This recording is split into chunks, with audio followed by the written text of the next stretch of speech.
முதல் வாசகம் கொரிந்தியருக்கு எழுதிய 2ஆம் திருமுகத்திலிருந்து வாசகம். அதிகாரம் 9, திருவசனங்கள் 6 முதல் 10 வரை. குறைவாக விதைப்பவர் குறைவாக அறுவடை செய்வார், நிறைவாக விதைப்பவர் நிறைவாக அறுவடை செய்வார். இதை தெரிந்து கொள்ளுங்கள். ஒவ்வொருவரும் தம்முள் தீர்மானித்தபடியே கொடுக்கட்டும், மன வருத்தத்தோடோ கட்டாயத்தினாலோ கொடுக்க வேண்டாம். முக மலர்ச்சியோடு கொடுப்பவரே கடவுளின் அன்புக்குரியவர். கடவுள் உங்களை எல்லா நலன்களாலும் நிரப்ப வல்லவர்.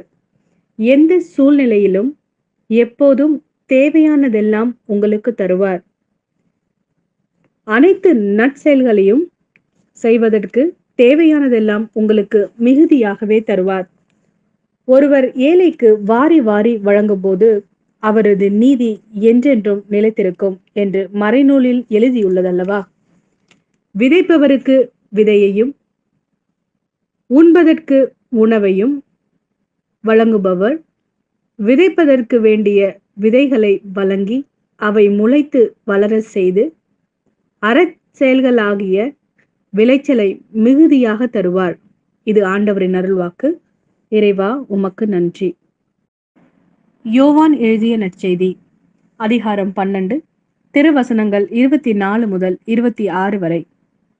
கோதுமை மணி மண்ணில் விழுந்து மடியாவிட்டால் அது அப்படியே இருக்கும். அது மடிந்தால்தான் மிகுந்த விளைச்சலை அளிக்கும் என உறுதியாக உங்களுக்கு சொல்கிறேன். தமக்கென்றே வாழ்வோர் தம் வாழ்வை இழந்து விடுவர். இவ்வுலகில் தம் வாழ்வை பொருட்டாக கருதாதோர் நிலை வாழ்வுக்கு தம்மை உரியராக்குவர்.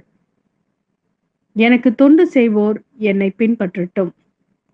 நான் இருக்கும் இடத்தில் என் தொண்டரும் இருப்பர். எனக்கு தொண்டு செய்வோருக்கு தந்தை மதிப்பளிக்கிறார் என்றார்.